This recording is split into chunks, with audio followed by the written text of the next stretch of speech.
আমাদের এখানে থাকার সুযোগ কারো নাই, চলে যেতে হবে। নিয়ে আসছে আমাদেরকে আল্লাহ, আবার আল্লাহ নিয়ে যাবে। যা দিছে আল্লাহ দিছে। যদিও মধ্যখানে আবার কথাকে টানতে বাধ্য, আমরা সব হারায় গেছি। যেই ক্ষেত্রে আসি হারায় গেছি। আল্লাহ 5 বার ডাকে, তারপরও আসি না। হায়, আমি এমপি মহোদয়কে জিজ্ঞাসা করলাম, আপনারা প্রমাণ পাইলেন সামান্য দুনিয়ার একটাই তো পদ, প্রধানমন্ত্রিত্ব একটাই পদ, আর তেমন বড় একটা দেশের জন্য, ছোট্ট একটা দেশের জন্য এটাই সুপার পদ।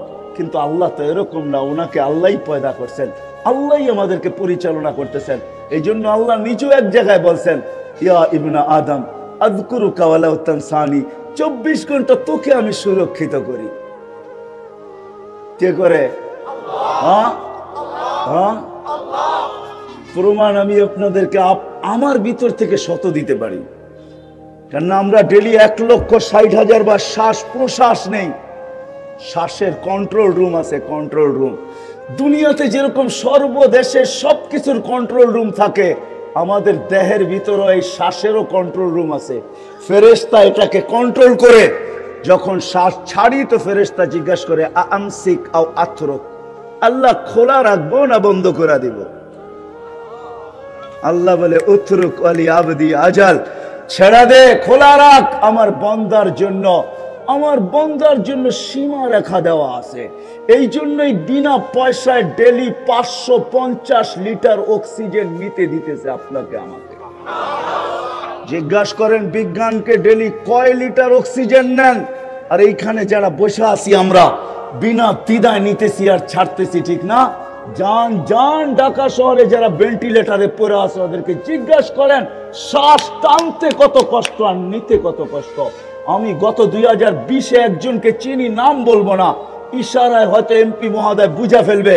উনি বলছিলেন, আমার সব সম্পত্তি লেখা নাও, আমাকে একটু স্বাভাবিকভাবে শ্বাস নিতে দাও আর ছাড়তে দাও। উনি দুনিয়াতে নাই, চলে গেছেন। ডেলি 550 লিটার শ্বাস নেই, অক্সিজেন নেই, অক্সিজেন 1,60,000 বার শ্বাস নেই আর ছাড়ি। যুবক, তোমার পায়ে হাত ধরে বুঝাইতেছি, আমি তো ভালুকে চলে আসছি এমপি মহোদয়ের কারণে, আবার আসবো কি আসবো না জানি না। বিধান আমি যতটুকুই আসছি, আওয়াজ যতটুক যায়, তোমার পায়ে হাত রেখা বলি, বুঝো কথাগুলাকে, বুঝো। এইখানে ঢুকাও দিলের ভিতরে, কাজে দিবে। যৌবন আল্লাহ দিছে, আল্লাহ হারায় যাওয়ার জন্য দেন নাই, আরো কাছে আসার জন্য দিছেন, কাছে। আমি এমপি মহোদয়কে বলবো, ওনাকে যে সিট দিছেন আল্লাহ বা দল দিছেন, দলের আরো কাছে যাওয়ার জন্য দিছেন, দল থেকে দূরে সরার জন্য দেন নাই। আল্লাহ আমাদেরকে যা দিছেন আল্লাহর কাছে যাওয়ার জন্য দিছেন, আল্লাহর থেকে দূরে সরার জন্য দেন নাই। আমরা তো হারায় গেছি। তো আল্লাহ ডেলি 5 বার ডাকে, 5 বার। আমি চোখে দেখা জিনিস বয়ান করি। আমি 2-3 বছর আগে যখন তুর পাহাড় দেখতে গেছি, তাহাদিসের নেয়ামত বলতেছি, অহংকার কেউ ভাবলে ভাবতে পারেন আমার ভিতরে নাই, বুঝানোর জন্য। আমি এই পর্যন্ত 99টা দেশ দেখছি, 99টা। একটা হলেই সেঞ্চুরি পুরা হবে। আল্লাহ দুনিয়ার সমস্ত মহাদেশ আমাকে দেখাইছে। দুনিয়ার এরকম কোন কোরআনে জায়গা নাই যেটা আল্লাহ আমাকে 2 চোখ দিয়ে না দেখাইছে। তাহাদিসের নেয়ামত বলতেছি এই জন্য আপনাদেরকে বুঝাইতে যেন পারি, এই জন্যই মনে হয় আল্লাহ দেখাইছেন। তুর পাহাড়ের পদদেশে যখন আমি গেছি, তখন আমার এই হাদিস মনে উঠছে যে এইখানেই তো মুসা আলাইহিস সালাম আল্লাহর সাথে কথা বলতেন। আর মুসা আলাইহিস সালাম প্রশ্ন করছিলেন, তুকাল্লিমু মাই হাল তুকাল্লিমু আহাদান গায়রি, আল্লাহ আমার সাথে কথা বলেন, কারোর সাথে বলবেন? আমার সাথে কথা বলেন, কারোর সাথে কথা বলবেন? তো আল্লাহ বলছে, তুমি কোথায়, আমি কোথায়? তো আল্লাহ বলছে, আমি পদদেশে, আপনি হয়তো চূড়ায় হবেন। তো আল্লাহ বলছে, না, বাইনি ওয়া বাইনাকা ৭০ আলফা হিজাব, তোমার আমার মাঝে ৭০,০০০ পর্দা, আনা ওয়ারা আল হিজাব, আমি পর্দার ওই পারে, তুমি এই পারে। বলছে, সাতাতি উম্মাতুন, এক উম্মত আসতেছে যারা আমার সাথে কথা বলবে, যাদের সাথে আমি কথা বলবো। বলছে, ওই উম্মত কার উম্মত? আমাকে দেওয়া যায় না? বলে, প্রশ্নই ওঠে না, ওটা তো আমার বন্ধুর উম্মত।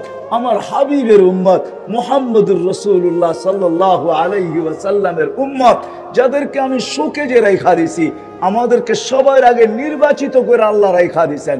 বাইসা বাইসা উঠায়া আমরা সবাই নির্বাচিত। হুয়াজতাবাকুম, কোরআন বলে আমরা সবাই নির্বাচিত। আল্লাহ ইজতাবা শব্দ ব্যবহার করছেন। হুয়াজতাবাকুম, আল্লাহ আমাদেরকে নির্বাচিত করছেন।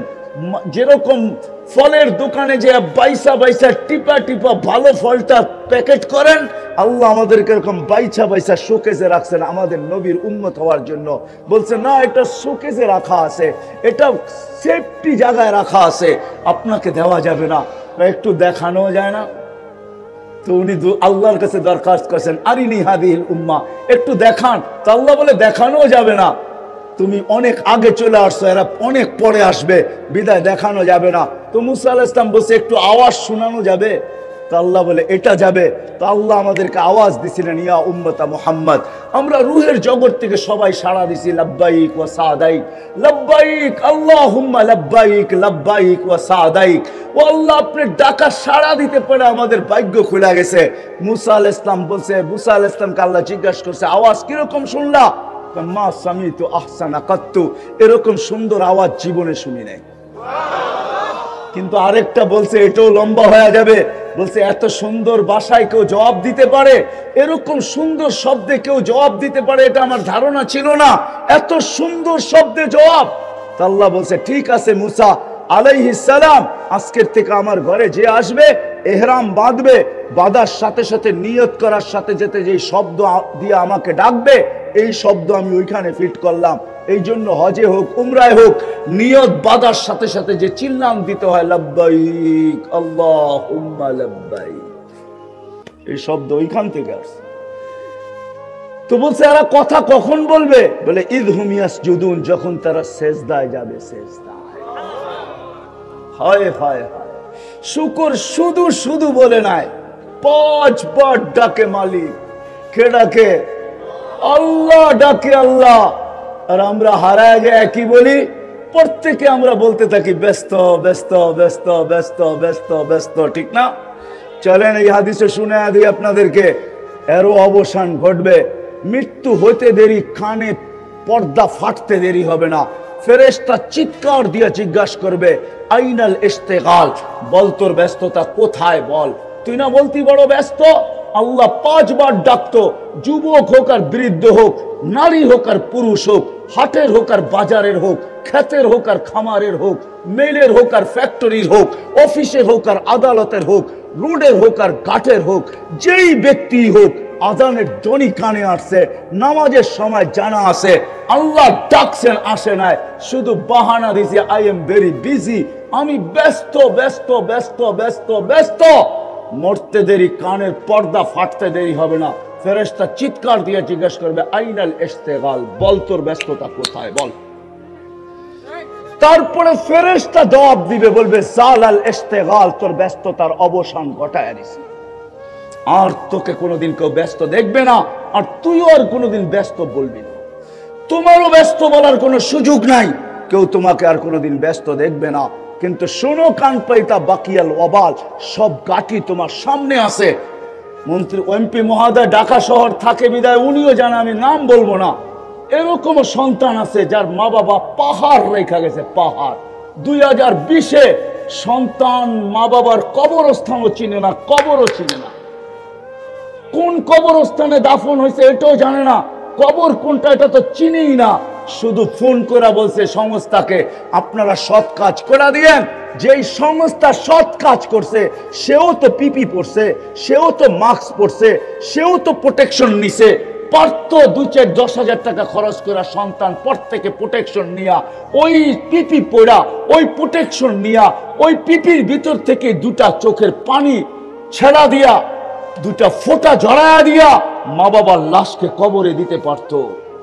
কিন্তু তারা শুধু ফোন করছে, আমরা আসবো না, আপনারা সৎ কাজ করে দেন।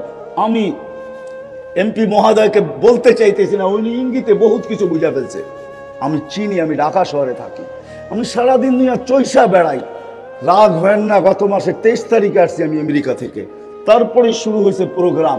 আমি চিনি, দুনিয়া চিনি, কোনো মহাদেশ বাকি নাই, কোনো উন্নত দেশ বাকি নাই, আমি সব চিনি। এই জন্য ইঙ্গিতে বললাম মেরে দোস্ত মেরে দোস্ত মেরে দোস্ত, এটাই সত্য। আল্লাহ 5 বার ডাকে, আমরা ব্যস্ততার বাহানা দিয়ে চলে যাই। এই জন্যই আব্দুল কাদের জিলানী রহমতুল্লাহ আলাইহি লিখতে বাধ্য হয়েছেন, আল্লাহ অলিকুল শিরোমণি, চিনেন ওনাকে না চিনেন না? হ্যাঁ, বড় পীর আব্দুল কাদের জিলানী রহমতুল্লাহ আলাইহি শুকর বলে, আল্লাহ আমার প্রথম দৃষ্টি যেন ওর উপরে না পড়ে, কেন ওর মতো অকৃতজ্ঞ কেউ নাই, ওর মতো নিমক হারাম কেউ নাই, ওর মতো কপাল পুরা কেউ নাই। তুমি ডাকতেছ, ও আসে না। সম্মানের মালা নিয়ে রাখে, সম্মানের মালা। মসজিদে পা রাখতে দেরি আল্লাহ নিচে বলতেছে ওয়াজাবা আলাল মাসুর আন ইউকরিমা সায়ের, তুমি জায়নামাজে পা রাখতে দেরি আমি সম্মানের মালা পড়াইতে দেরি করি না। কে পড়ায় সম্মানের মালা? কে পড়ায়? কে পড়ায়? আল্লাহ পড়ায়। সেজদায় যাইতে দেরি আল্লাহ চিৎকার দিতে দেরি করেন না। যখন সেজদায় যায় তো আল্লাহ বলে মালাইকাতি ইরফা হিজাব বাইনি ওয়া বাইনা আবদি, ও ফেরেশতারা সরা পর্দা আমার আর বান্দার বান্দির মধ্যখানে। বলে কেন সরাবো আল্লাহ পর্দা? বলে ইদান ইউনাজি আবদি, এখন আমার বান্দা কথা বলবে, সবার সাথে পর্দার আড়াল থেকে আমি কথা বলছি, কিন্তু আমার বন্ধুর সাথে যখন বলছি তখন পর্দার আড়াল থেকে বলি নাই, তখন তো কাবা কাউসাইনি আদনা ফাদানা ফাতাদাল্লা ফাআওহা ইলা আবদিহি মা আওহা, বন্ধুকে পাশে বসায়া তারপরে আরশে উঠায়া পাশে বসায়া তারপরে কথা বলছি, পর্দাহীন কথা বলছি। বন্ধুর উম্মতের সাথে পর্দা দিয়া কথা বলবো তো কেমনে বলবো, কিভাবে বলবো? বন্ধুর লাশ থাকবে তো থাকবে কোথায়? বন্ধুর সম্মান থাকবে তো থাকবে কোথায়? এই জন্য সরা পর্দা, আমার বন্ধুর উম্মত আমার সাথে কথা বলবে, এইখানেও পর্দা থাকবে না। সরা ইরফা হিজাব বাইনি ওয়া বাইনা আবদি। যুবক যখন সেজদায় যায় তো আল্লাহ সমস্ত ফেরেশতাদেরকে ডাইকা বলে, যুবক উনদুরিলা হাদা শাব মাযা ইয়াফাল, দেখতো যুবক কি করে? তো ফেরেশতারা বলে জাআলা আজলাহু ওয়া মাজালাহু লিআজলিক, সবকিছু বিসর্জন দিয়ে আপনার কুদরতি পায়ে মাথা ঠেকায়া দিয়েছে। তো আল্লাহ চিৎকার দিয়া বলে হাদা আবদি হাক্কা, এ আমার পারফেক্ট বান্দা, ইন্নী উবাহি বিহিল মালাইকা, ও ফেরেশতারা একে নিয়ে আমি তোমাদের উপরে গৌরব করি, আমার পারফেক্ট বান্দা। যখন সুবহান বলে যুবক চিৎকার দেয় আল্লাহ বলে সাব্বাহতানি সাব্বাহতুক, যুবক তুই আমাকে পবিত্র বললি আর তুই অপবিত্র থাকবি, হইতে পারে না, তুইও পবিত্র, গুনাহ মাফ।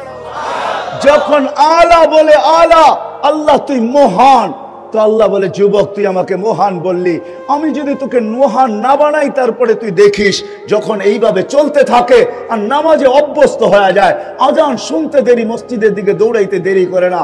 এই যুবককে যখন আল্লাহ দেখেন, তো আমি হাদিসে কুদসি দিতেছি, আল্লাহ এই যুবককে দেখা বলেন লাউলা শাবাবা খুশা, এই আল্লাহর ভয়ে নিজেকে লজ্জাপতির মতো গুটানো যুবক, তুই যদি জমিনে না থাকতি লাজাআলতুস সামা হাদিদা, বহুত আগে আকাশ লোহার করে দিতাম, ওয়াল আরদা সাফসাফা, জমিন তামার, ওমা আনজালতু মিনাস সামাই কাতরা, আকাশ থেকে একটা বৃষ্টির ফোঁটা না, ওমা আমবাততু মিনাল আরদি হাব্বা, জমিন থেকে একটা শস্যের দানা না, বাল আনজালতু আলাইহিমুল আযাবা সাব্বা, একের পর এক আযাব দিয়ে ধ্বংস করে দিতাম।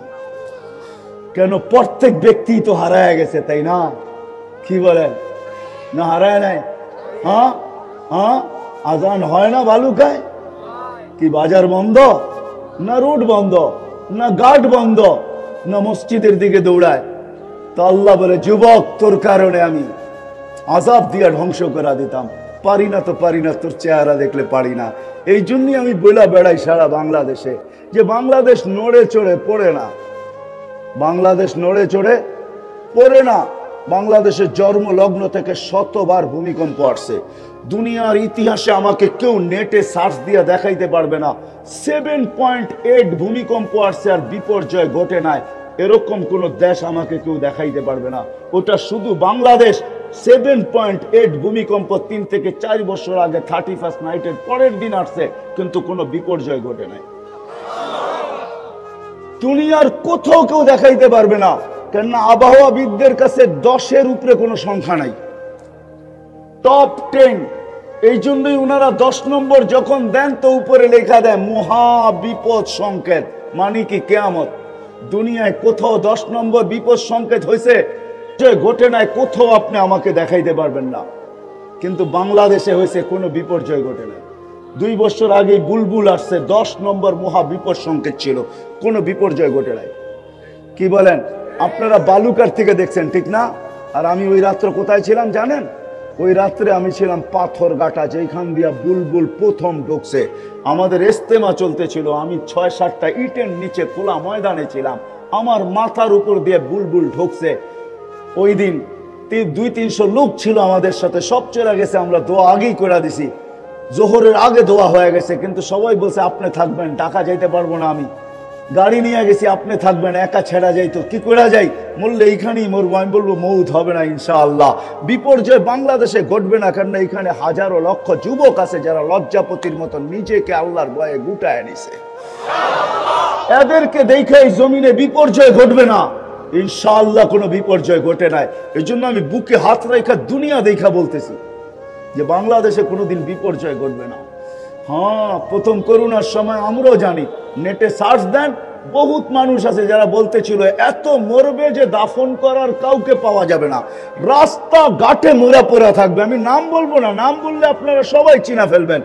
কিন্তু আলহামদুলিল্লাহ কোনো বিপর্যয় ঘটে নাই, কোনো বিপর্যয় ঘটে নাই, ইনশাআল্লাহ ঘটবে না, এটা আমার দৃঢ় বিশ্বাস।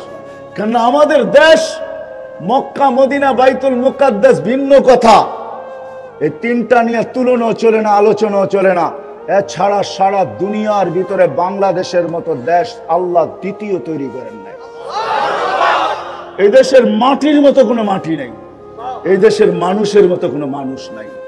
কয়টা বাজতে চলছে এখন? রাত্র 11টা বাজার 8 মিনিট বাকি আছে।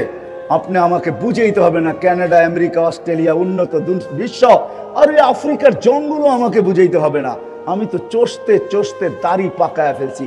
দুনিয়ার কোন দেশের মানুষ নাই 11টা অবধি এরকম দাঁড়ায় আল্লাহ আল্লাহ রসুলের কথা শুনবে, দুনিয়ার কোন দেশে নাই, কোন দেশে নাই। শুধু একমাত্র বাংলাদেশ, যারা আল্লাহ আল্লাহ রসুলের এশকে এরকম পড়ে কথা যখন হইতে থাকে, ল্যাপটপ লেপটি মেয়েরা মানুষ মাটির ভিতরে বৈশা, উপর থেকে কুয়াশা আসতেছে, কোনো দ্বিধা নাই। আপনাদের এখানে তো সামিয়ানা আছে, কালকে যেখানে ছিলাম ওইখানে উপরে সামিয়ানাও ছিল না, কুয়াশা পড়তেছিল, তার ভিতরে তাকায় তাকায় বয়ান শুনতেছিল। আমি এই জন্যই বলি যে এই জন্যই তোমাদের দেশে কোনো দুর্যোগ আলহামদুলিল্লাহ কোনো বিপর্যয় ঘটে না, আর কোনোদিনও ঘটবে না, কেন এই মাটির সাথে আল্লাহর একটা ভালোবাসা আছে। এটারও একটা ইতিহাস চলেন শোনায় দিয়া যায়। এটারও একটা ইতিহাস আছে। বাংলাদেশের যুদ্ধে ইসলাম আসে নাই। বাংলাদেশের মানুষ তো সরল সহজ, আল্লাহর রসুল বলছে বাংলাদেশের মানুষ সাদা সিধা, বাংলাদেশের মানুষ সরল সহজ। যদি উলামা দলিল চায় পরে আমার কাছ থেকে দলিল নেওয়া যায়, আমি প্রমাণ দিয়া দিব। আল্লাহর রসুল বলছে বাংলাদেশের মানুষ সাদা সিধা, বাংলাদেশের মানুষ সরল সহজ। এই জন্য সাহাবাদের চেহারা দেখা এই দেশের মানুষ মুসলমান হয়ে গেছেন। ওই সময় মুসলমান হয়েছেন যে সময় আল্লাহ রসুল হিজরত করেন নাই। মক্কায় অবস্থিত 4 সাহাবী এই দেশে চলে আসছেন। একজন আবু ওয়াক্কাস, দ্বিতীয় জন ওহাব ইবনে মালিক, তৃতীয় জন কাসেম ইবনে হুযায়ফা, চতুর্থ জন উরওয়া ইবনে সাসা। 2 জনের কবর আমি দেখছি। একজনের কবর চীনে আছে আবু ওয়াক্কাস, আরেকজনের কবর চীন আর মঙ্গোলিয়ার বর্ডারে আছে ওহাব ইবনে মালিক। ইতিহাসবিদরা বলে 2 জন এখনো বাংলার জমিনের নিচে ঘুমাইতেছে, কাসেম ইবনে হুযায়ফা, উরওয়া ইবনে সাসা।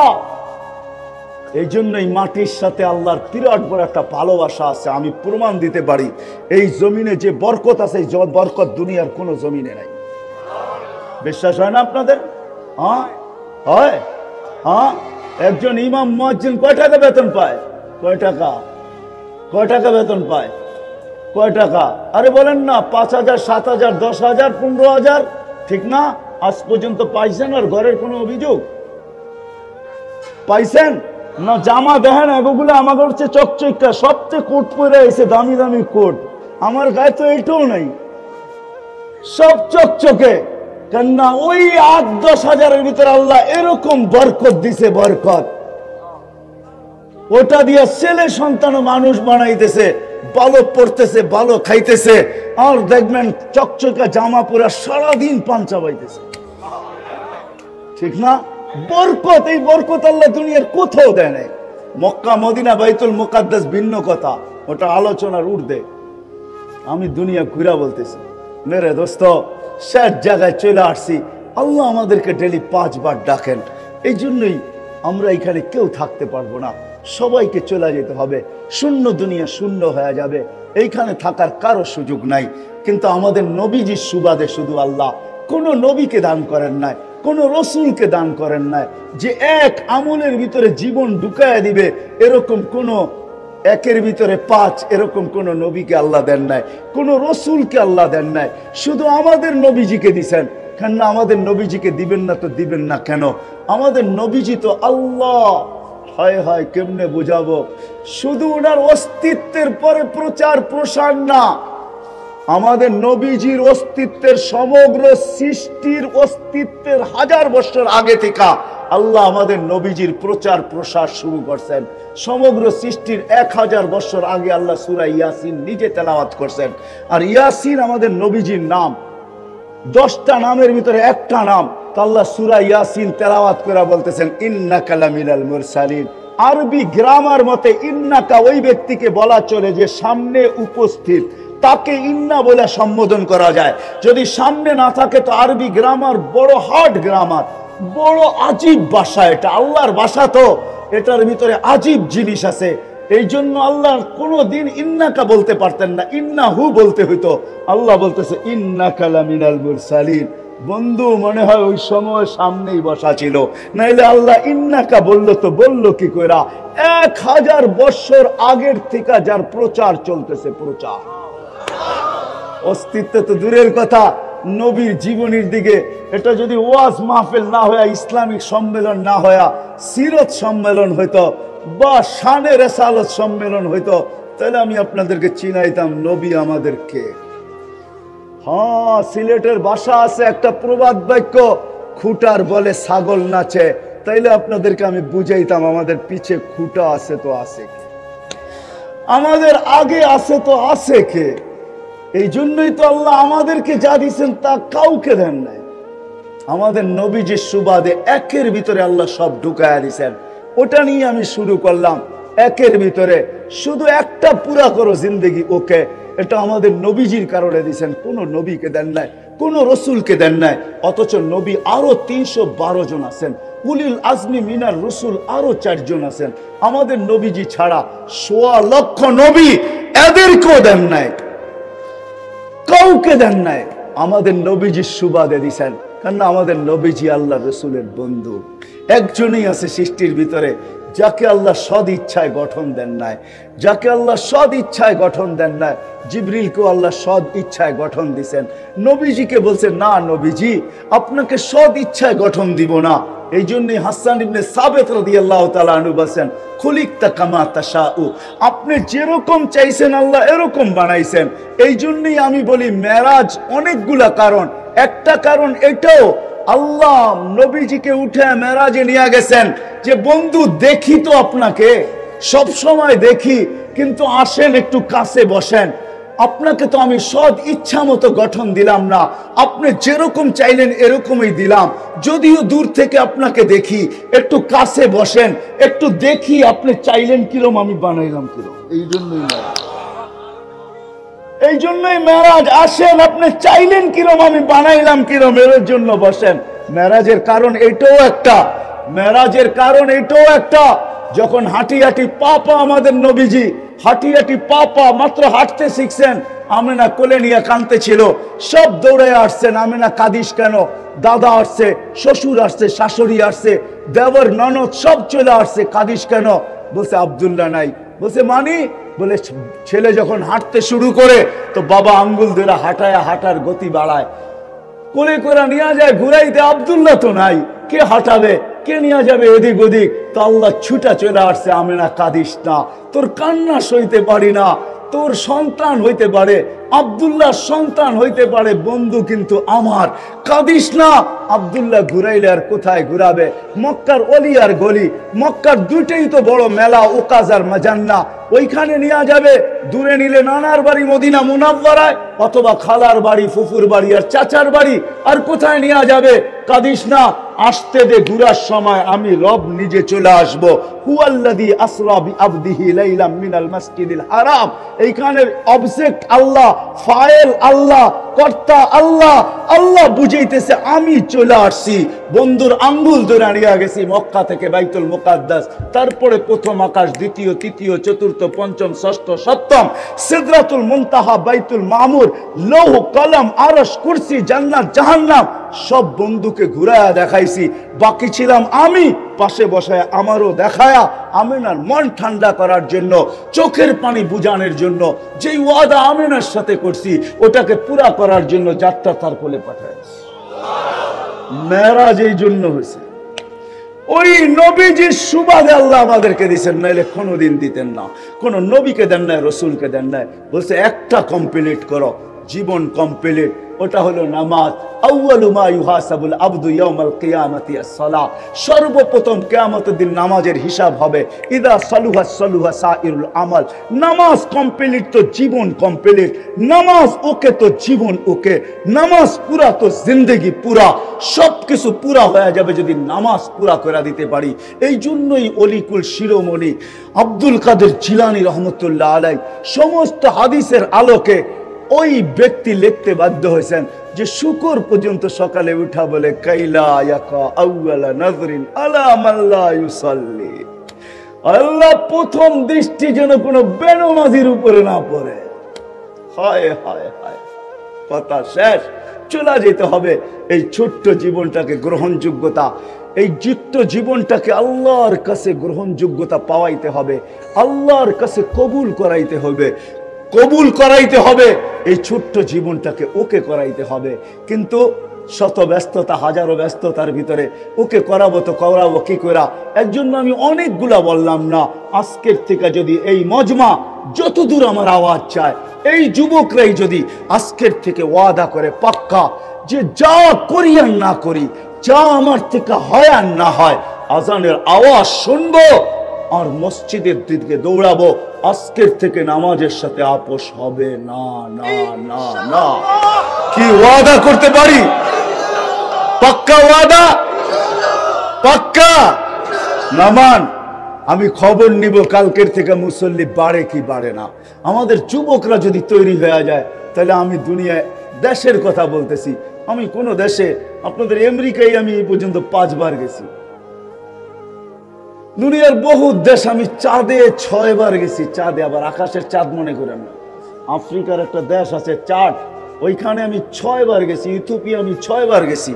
বেলাল রাদিয়াল্লাহু তাআলার বাড়ি আমার এই 2 চোখে আমি 6 বার দেখছি, 6 বার। এই জন্য আমার ভিতরে ব্যথাটা বেশি। আমি রাবেয়ার বাড়ি 6 বার দেখছি। আমি ওই জায়গায় আল্লাহ আমাকে ঘুমানোর তৌফিক দিছে, যেই জায়গায় দুপুরে আইয়ুব আলাইহিস সালাম ঘুমাইতেন, ইস্তেরাহাতে আইয়ুব। ওইখানে গেলে এমনি চোখ বন্ধ হয়ে আসে, কেন আসে এটা জানি না। আমি ওইখানে যাওয়ার পরে ঘুমের ইচ্ছা ছিল না, কিন্তু পড়ার পরে দেখতেছি যে ঘুমে চোখ বন্ধ হয়ে আসতেছে। ওইখানে যেখানে উনি ঘুমাইতেন, দক্ষিণা বাতাস বাইতুল মুকাদ্দাসের উপর দিয়ে ছুঁয়া আইসা ওই পাহাড়ে বাড়ি খায়। এই জন্য আমি দেখা কথা বলতেছি। চাঁদে দেখছি আমি আজান হইতে দেরি, বাজারের গলির ভিতরে চাটাই বিছাইতে দেরি হয় না। অথচ একটা গরিব দেশ। আমি 6 বার গেছি। একবারের কাহিনী আপনাদেরকে আমি শুনাইতেছি। আমি ইথিওপিয়ার থেকে যেতেছিলাম ইনজামমিনা, কিন্তু আমার পাশের ছিটের লোকটা অনেক লম্বা ছিল। ওরা তো কালোই হয়, মাশাআল্লাহ, রঙও নাই ঢঙও নাই, কিন্তু কথায় কথায় বাহির হয়ে গেছে উনি রানিং স্পিকার। যখন নামাজের সময় হলো, আমি উনাকে জিজ্ঞাসা করতেছিলাম, তাসাদের আরবিতে ওটাকে তাসাদ বলে, ওদের রাষ্ট্রীয় ভাষা আরবি। যদি ওরা ফ্রান্সিসি বলে, বেশি ফ্রান্সের অধীনে ছিল, ইংলিশও পারে। তো আমি ওকে জিজ্ঞাসা করতেছিলাম নামাজের কথা, তো হাসি দিয়া বলতেছে, তোমার কাছে শুনলাম মুসলমান নামাজ পড়বে না, এটা হয় না। মুসলমান নামাজ পড়বো না, এটা হয় না। তুমি আমাকে জিজ্ঞাসা করতেছো নামাজ পড়বেন না? হয় হয়, তুমি আমাকে জিজ্ঞাসা করলে তো কি করে করলে? যখন আমি ওই দেশে পড়ছি, তো আমার দ্বিতীয়বারও তার সাথে আমার দেখা হয়েছে, কিন্তু ওই সময় দেখা হয়েছে তার হাউজে। প্রথম দেখা হয়েছে প্লেনের ভিতরে, কিন্তু সে বলছে শোনো। তো আমি চোখও দেখছি ওইখানে আজান হইতে দেরি, গাড়ি ঘোড়া থামতে দেরি হয় না, বাসের ড্রাইভার নিজে ইমামতি করে নামাজ পড়ায়, গাড়ি নেয় টান দেয়। আজকে যদি এই মজমাই ওয়াদা করে, যুবকরাই যদি ওয়াদা করে আর পাক্কা হয়ে যায় কালকে আজান হবে, মসজিদের দিকে দৌড়াইতে দেরি করবো না, তাইলে এই বালুকা বাজারও চাটাই লাগতে পারে। বালুকার বাজারও আজান হওয়ার সাথে সাথে বিছনা মুসল্লা লাগতে পারে।